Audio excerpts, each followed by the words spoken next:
Não, a CBF vai processar criminalmente o John Textor, porque por essa declaração, acusação de corrupção, ele não apresentou nenhuma prova, né, como a gente viu ali em volta do campo.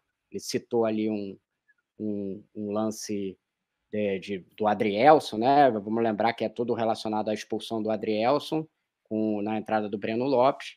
E aí a CBF vai entrar com um processo criminal contra o Textor e contra o Felipe Neto. Na verdade, contra o Felipe Neto, youtuber aí, que tem 11 milhões de seguidores, torcedor do Botafogo, já foi patrocinador do Botafogo, enfim. E que tem já algumas rodadas chamando a CBF de corrupta, né? Ele já deu uma declaração também no jogo contra o Cuiabá e Botafogo. Então a CBF, na verdade, já entrou com 2 processos criminais contra o Felipe Neto e vai entrar com um terceiro agora, referente a ontem, que ele chamou algumas vezes a CBF de corrupta, safada, enfim. Mais uma vez, lembrando, porque é sempre bom, sob o ponto de vista jornalístico, a gente lembrar, nem o John Textor, nem o Felipe Neto apresentaram nenhuma prova das acusações que eles fizeram, no caso do Felipe Neto, para muita gente, e no caso do muita gente, porque ele tem muitos seguidores, e no caso do John Textor, para uma rede de TV, como a Sport TV, ou seja, com uma grande audiência. Acho até que estava na Globo, né, esse jogo, eu estou tentando lembrar aqui. Também estava. Estava na Globo. Mas eu não sei se a declaração do Textor também foi veiculada. Deve ter entrado só depois do jogo, né, porque são aquelas entrevistas posteriores ali.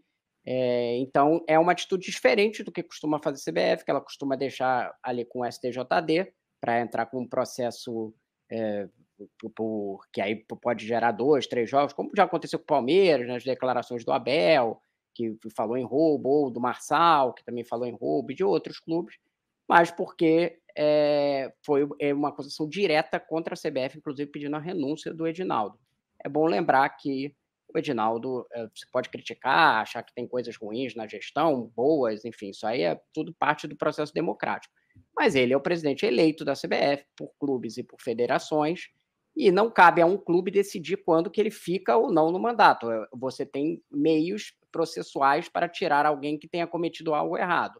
E o John Textor não apresentou nenhum indício de demonstração de corrupção para tirar o Edinaldo do cargo dele, né? Então, acho que tem que ter uma... Se ele entende que tem corrupção, ele apresenta as provas, entra com processo dentro do Comitê de Ética da CBF, que já destituiu um presidente, no caso o Rogério Caboclo, né? E dá seguimento a isso. Agora, se não, ele agora vai ter uma discussão judicial em relação às declarações dele. Até na tua coluna você destrincha mais as declarações, Matos, aqui ó, do próprio Textor. Não é um cartão vermelho, isso mudou o jogo, isso é roubo, isso é corrupção. Por favor, me multe, Edinaldo, se referindo ao presidente da CBF, mas você precisa pedir demissão amanhã de manhã, falou isso ontem. Isso é o que precisa acontecer. Esse campeonato virou uma piada, ninguém merece isso. Nem os jogadores do Palmeiras querem ganhar assim e não queremos perder desse jeito. Ele dá uma aplaudida ali para os jogadores do Palmeiras que estão passando e eles meio que ignoram ele, né? Na passagem ali, ele fica aplaudindo como se ele fosse uma coisa que eles estivessem concordando com ele, que não estava nem... As pessoas, imagina, o jogador do Palmeiras saindo completamente extasiado ali pela virada, e vão ficar escutando o que o cara tá falando em inglês ali do lado e cumprimentando ele. Uma cena meio inusitada, né? Meio nada a ver ali, aquela coisa, como se ele tivesse obtendo uma concordância. E outra coisa que aconteceu ontem, que eu ainda não tenho a repercussão disso, tem uma imagem do Braulio Silva Machado, o árbitro, sendo quase agredido nos túnel, bastidores, né? Nos túneis ali do Nilton Santos. Ele até reagiu bem, empurrou o trio de arbitragem dele para sair do meio da confusão, mas alguns funcionários do Botafogo, ali não fica identificado, mas fica claro que são funcionários, quase foram para cima dele. Quer dizer, foram para cima dele, mas a PM ali impediu. Então, isso é outra coisa que a gente ainda não tem acesso à súmula, mas vai ter que ver uma consequência disso aí. Inclusive, no jogo do Flamengo, também teve um episódio grave ali, porque jogaram copos para tentar acertar o árbitro e acertaram no Bruno Henrique no momento que ele é expulso ali. Também é algo que a gente tem que esperar para saber o que vai estar escrito na súmula, e aí pode ter consequências na justiça esportiva, né? De aí relacionar ao clube, mando de campo, esse tipo de coisa. A gente vai ter o Salve Spínola na sequência, a gente já pode aproveitar para falar sobre tudo isso. Só antes eu queria te ouvir, PVC, sobre as declarações do Textor E essa informação importante que traz o Rodrigo Matos da CBF já reagindo e projetando processar criminalmente tanto ele quanto o youtuber o Felipe Neto. Não pode mais continuar acontecendo esse tipo de coisa. O Textor não é o primeiro. O Textor fez a declaração mais grave de todas. Mas, assim, a questão do Felipe Neto também é criminal, é processo. Tem lei de imprensa para a gente não cometer esse tipo de erro, ou seja, a gente pode publicar todo tipo de matéria, mas a matéria tem que estar respaldada pelos fatos. E esse ano aconteceu muitas vezes. É um contrassenso você ter um campeonato de 26.500 pagantes por jogo, que é o maior público da história do Brasil, disparado, e você tá com os caras dizendo assim, não, isso aqui é corrupção, isso aqui é roubo, isso aqui é ladroagem, isso aqui é o sistema, isso aqui é coisa lá de dentro, como falaram o João Martins, o Abel Ferreira, o Marçal, o Filipão e agora o mais grave de todos, o John Textor, que é o representante do clube. Ele tem que ser o cérebro e não o coração. O coração está na arquibancada. Fica a pergunta, né, PVC? O Textor tem times na Inglaterra, o Crystal Palace, que ele tem ações minoritárias, e tem o Lyon, que ele comprou recentemente. Será que ele faria esse tipo de declaração a respeito da League One e da Premier League, onde também tem erros de arbitragem, eventualmente? Claro, a arbitragem é melhor, mas tem erros de arbitragem e lances controversos, né, gente? O lance de ontem é controverso, né? Mas independente da natureza dele, será que ele faria esse tipo de declaração nessas ligas? E aí, o que aconteceria com ele se ele fizesse esse tipo de declaração chamando a liga de corrupta, né, no caso, né? Sem apresentar prova nenhuma? Exatamente. E o ponto de ontem tem 2 lances controversos. Eu daria cartão amarelo para o Edelson e marcaria o pênalti do Rony. Mas muita gente daria cartão vermelho para o Edelson e não marcaria o pênalti do Rony. Então vamos fazer o seguinte, para a gente entender o que poderia ser feito ou não, vamos chamar o especialista agora. A audiência está ansiosa, eu também estou, porque quero ouvir. Se quiser, a gente passa o que falou o VAR aqui também, até para embasar a discussão para o Salve entrar. Deixa ele entrar primeiro, que aí ele vai nos ouvir, e aí ele pode até opinar em cima do que falou o VAR, se ele já não tiver visto, né? Que eu acho bem possível que já tenha visto. Perfeito, Rodrigo Matos já tem a descrição de como é que foi a conversa do VAR no jogo entre Botafogo e Palmeiras. Bom dia, quase boa tarde, Salve Espínola. Vou te falar um negócio. Acho que sua participação nunca foi tão aguardada aqui no De Primeira. Hoje a padaria está fervendo. Eu sei que você gosta de usar essa expressão nas suas redes sociais. A discussão na padaria está fervendo. Claro, é feriado, então talvez o movimento esteja diferente do usual do dia comum. Mas esse Botafogo e Palmeiras, a gente tem muita coisa para falar, mas os 2 principais lances capitais, a expulsão do Adrielson e o pênalti do Rony, esses 2 estão sendo muito discutidos. Bom dia, quase boa tarde, Salve, seja bem-vindo. Olá, Marcelo, que bom falar com você, PVC, Rodrigo. Realmente eu gosto de ir na segunda-feira na padaria e lá é um termômetro. Hoje eu não passei pela padaria não, viu? Mas é sim um grande termômetro. E esse lance, acho que o Rodrigo usou o termo controverso, né? O PVC já deu a opinião dele. E os fóruns de arbitragem fervendo, Marcelo, não tenha dúvida, no mundo tudo quanto é tipo de fórum de arbitragem. Para não ficar em cima do muro, na minha opinião, direto ao ponto, Adrielson expulso corretamente, para mim a expulsão do Adrielson é correto, e eu não marcaria o pênalti do Rony com a imagem que nós vimos na transmissão. Bom, eu só tomei a decisão, o árbitro tem que decidir, né, Rodrigo? O árbitro tem que chegar e decidir. Mas vamos lá, eu acho que a gente não pode simplesmente falar e no achômetro é para cartão vermelho, é para cartão amarelo. É óbvio, né, que o livro de regras, ele é dessecado hoje, né? O tempo todo olhando quais são as considerações, os vídeos da FIFA, e nós temos que realmente ir ao ponto. O que teve de alterações na regra de futebol nos últimos tempos, né? Essa expulsão do Adrielson divide muitas opiniões, como o PVC já deu aí a opinião dele, né? Mas a FIFA, quando alterou a regra, ela realmente caracterizou. Essa falta do Adrielson, se fosse dentro da área, nós não estaríamos discutindo. Pênalti seria cartão amarelo, não se discutiria. Fora da área, tem um debate. tem que analisar e temos que ver todas as considerações na regra de futebol. A regra é clara, evitar uma oportunidade clara de gol é cartão vermelho, quando é falta em disputa da bola. Para mim, o Adrielson trocou uma falta para não tomar o gol, por isso que para mim é para cartão vermelho. Mas por que ele trocou uma falta para não tomar o gol? Pelas considerações que a gente tem aqui na regra, né? Independente do famoso 4Ds que já se fala aí, é texto da regra. A regra fala, distância do local da falta é o gol. Distância curta, é um requisito. Direção do jogo, isso que eu queria destacar.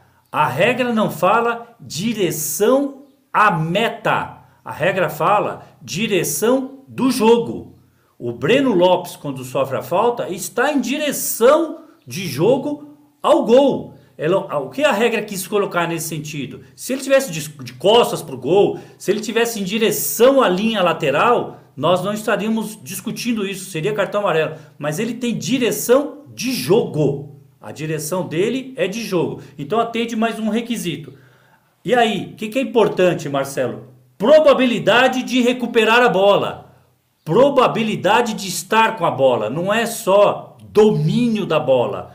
Quando colocou e alterou para a probabilidade de ter a bola, porque tem situações que o passe a bola vem muito quadrada, né? A bola não vem com domínio, vem alta, ainda tem que cabecear para dificuldade de domínio. E aí colocou probabilidade de ter a posse. A probabilidade do Breno Lopes continuar com a posse da bola após a falta é mais do que 90%, quase 100%. Então atinge esse requisito. E o último item, posição e número de defensores. Então, para mim, no texto da regra, esta falta se enquadra em cartão vermelho. E a imagem aí é a melhor. Eu acho que é inclusive que o árbitro de vídeo levou em consideração para recomendar a revisão. Ele recomenda por conta dessa imagem que é a câmera do impedimento. Estamos vendo todos os requisitos na regra que para mim caracterizam para cartão vermelho. Por isso que para mim cartão vermelho, Marcelo. Os 4Ds aos quais o Salvo se refere, tá, gente? Eu achei muito interessante essa explicação, eu não tinha ouvido falar disso antes, pode ser só ignorância da minha parte. Direção, distância, defensores e domínio. Esses 4Ds que são falados para a arbitragem checar e entender se essa fotografia que a gente está vendo agora do lance frisado configura tudo isso. A distância do Breno Lopes, que ele está para o gol, os números de defensores que existem do Botafogo para evitar uma situação clara e manifesta de gol, o domínio que ele tem da bola, ele dá o tapa para frente, ele ia em direção à área, e a direção acho que é algo que é muito contestado, e o Salve falou, né? A direção não é exatamente da bola, é a direção de forma geral, ou seja, mesmo que ele seja lateral aqui à área, ele teria, por essa fotografia, se ele passa do Adrielson sem a falta, a oportunidade de dar o passe para dentro, ali me parece que é o Rony que está fechando no meio da área, para fazer o gol com o lance escancarado. Eu, no primeiro momento, eu tive a impressão, não, isso é só falta para cartão amarelo. Depois de ouvir essa argumentação, me convenci do contrário, ouvindo esses tais 4Ds, tá? Para mim, em primeiro momento, eu achava que era só amarelo. PVC, Rodrigo Matos, eu sei que tem opiniões, eu vou precisar interromper brevemente essa discussão, porque a gente tem o Ronaldo Piacente, procurador do STJD, para conversar com a gente ao vivo. A gente vai retomar na sequência aqui as análises de novo, lance a lance, mas a notícia e a informação é prioridade sempre. Então, vou dar bom dia para o Ronaldo Piacente, procurador do STJD. Boa tarde, já passamos do meio-dia. Seja bem-vindo, Ronaldo. Prazer ter você aqui com a gente no de primeira. São declarações fortes que a gente acabou de revisar junto com o Rodrigo Matos, do Textor, dono da SAF do Botafogo. Vai haver algum tipo de denúncia, de punição? Como o STJD enxergou essas declarações do John Textor? Boa tarde. Bom, boa tarde a todos. Mais uma vez, obrigado. Prazer estar participando aí desse programa importante de futebol. PVC, Marcelo, obrigado aí pela oportunidade. Sim, a Procuradoria já está ciente dos fatos, já está ciente de todas as declarações feitas pelo Textor e nós vamos analisar, mas a princípio, sim, haverá denúncia, sim. Essa denúncia há uma previsão no Código, que é ofender a honra, né, de pessoas relacionadas ao desporto, e a pena dela chega de suspensão de 15 a 90 dias e também podendo aplicar uma multa de R$ 100 a R$100 mil. Então, nós estamos lá analisando, obviamente, isso aconteceu ontem, né? Isso já está como equipe da Procuradoria, já preparando essa denúncia. Rodrigo, estamos com o Ronaldo Piacente aqui com a gente. Ronaldo, bom dia, boa tarde, né? Já estamos agora na tarde.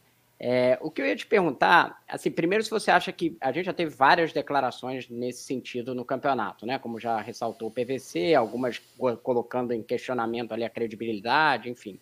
Primeiro, eu ia te perguntar se você acha que essa foi a mais grave, porque ela fala em corrupção.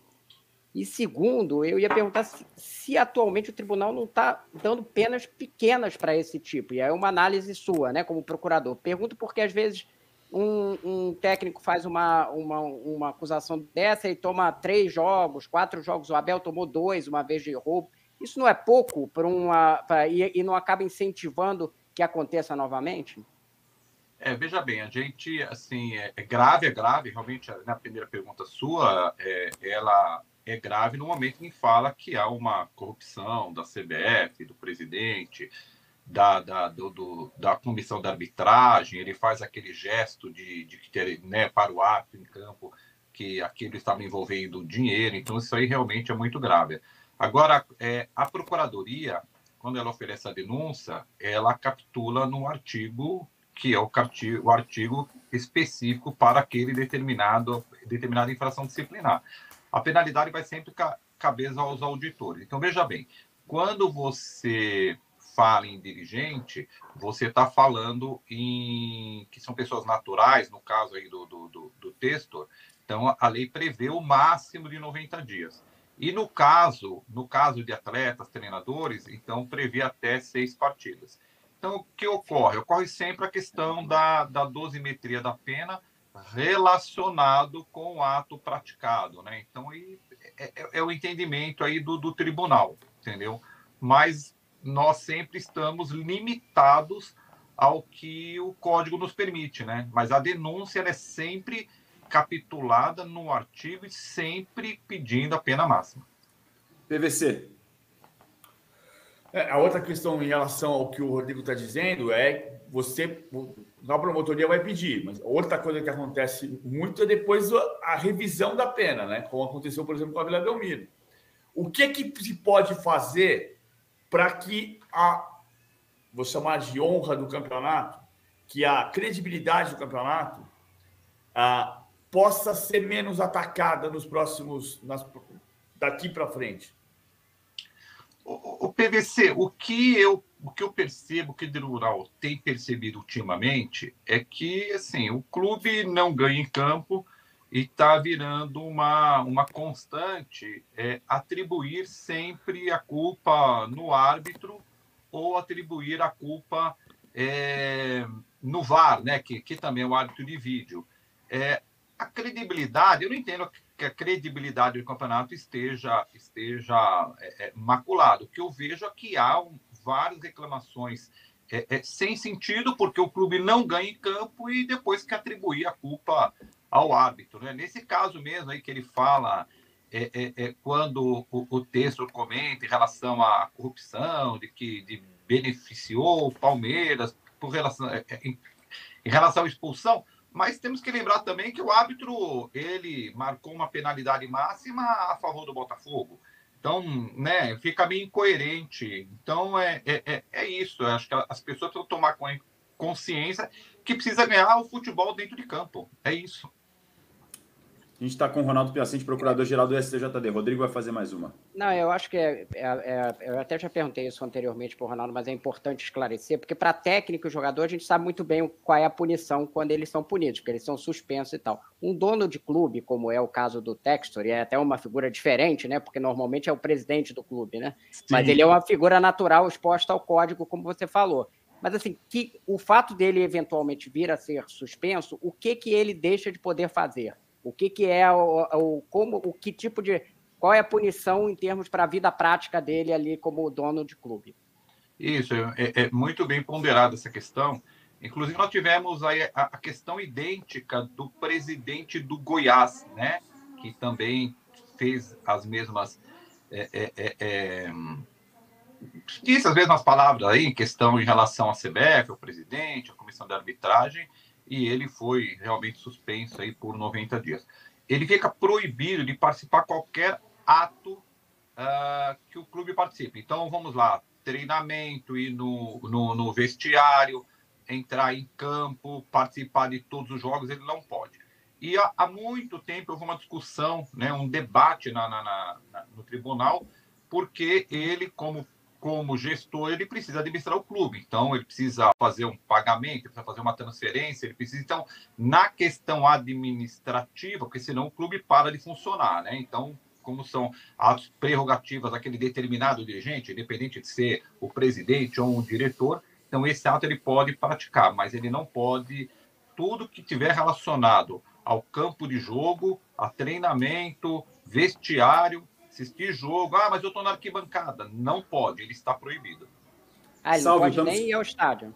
Nem ir ao estádio. Nem ir ao estádio. Alguns defendem que sim, que ele estaria assistindo um jogo como mas o próprio tribunal, tá? Alguns dizem, não, mas ele está lá como um torcedor, então não vejo problema nenhum, desde que ele não interfira, por exemplo, usar aquele radinho para ficar falando, consegue alguma coisa nesse sentido, né? Mas, a princípio, tudo que tiver relacionado ao campo de jogo, ele está proibido de participar. Perdão, Ronaldo, sabe? Pode fazer sua pergunta também, fica à vontade. Olá, doutor Ronaldo, prazer, é o Salve Espínola aqui. Que tudo bem, Salve, como é que você está? Tudo bom, e aí, como é que estão as coisas? Tudo faz tempo, né? Obrigado aí por esclarecer isso aí também, quer dizer que vai chegar um relatório do Arthur bem carregado, eu já li o relatório do Braulio Machado de ontem, consta tudo isso, independente do que tem, mas eu ainda ficaria na pergunta do PVC. O que o senhor acha ou pode propor, né? O campeonato vai entrar agora no momento, está, né, no momento... um campeonato super competitivo, muito dinâmico, né? Em cima e embaixo. Preventivamente, o que a Procuradoria ou o STJD poderia tomar de atitude, né? Nesse momento do campeonato, para que a gente não tenha mais essas manchas, né? Eu queria até destacar aqui, Rodrigo, também depois para você, naquela famoso protesto do auxiliar técnico do Palmeiras, e a CBF soltou uma nota contra a declaração do João Martins, o auxiliar técnico do Abel, naquele Palmeiras e Atlético. E arbitragens vão pipocar, doutor Ronaldo. Com certeza o senhor vai ter bastante trabalho na Procuradoria nessas últimas rodadas, mas do que o PVC falou, o campeonato continuar bonito, para a gente não ter isso, alguma coisa preventiva pensa a Procuradoria e o STJD em fazer nesse momento? Só assim, voltando um pouco antes do começo da pergunta, a denúncia da Procuradoria, ela sempre é baseada na súmula ou não estando na súmula, a Procuradoria tem o poder de denunciar através de imagens, né? Então, assim, em que pese já estar na súmula, nós temos as imagens que também sempre nos auxiliam na questão de prova, mas a legislação permite a denúncia com base nisso, né? Quanto à questão do auxiliar técnico do Palmeiras, houve sim a nota e também ele foi denunciado e ele foi condenado, foi afastado e também com pagamento de multa pelo STJD. A Justiça Desportiva, ela não tem muito o que fazer, porque ela atua mediante provocação, né? Então, o que chega ao conhecimento, a Procuradoria, ela analisa, ela oferece a denúncia e o tribunal julga. Sempre que possível, nós conversamos, sim, orientando para que oriente os técnicos, oriente... Teve até uma reclamação aí do Abel, dizendo que se sentia perseguido pelo STJD, mas que ele não guardava mágoa nenhuma. Teve um comentário assim ontem, né? Mas não há perseguição, né? Assim, o que acontece é que os fatos acontecem, chega ao conhecimento da Procuradoria. A Procuradoria tem o dever legal, sob pena de prevaricação, de oferecer a denúncia.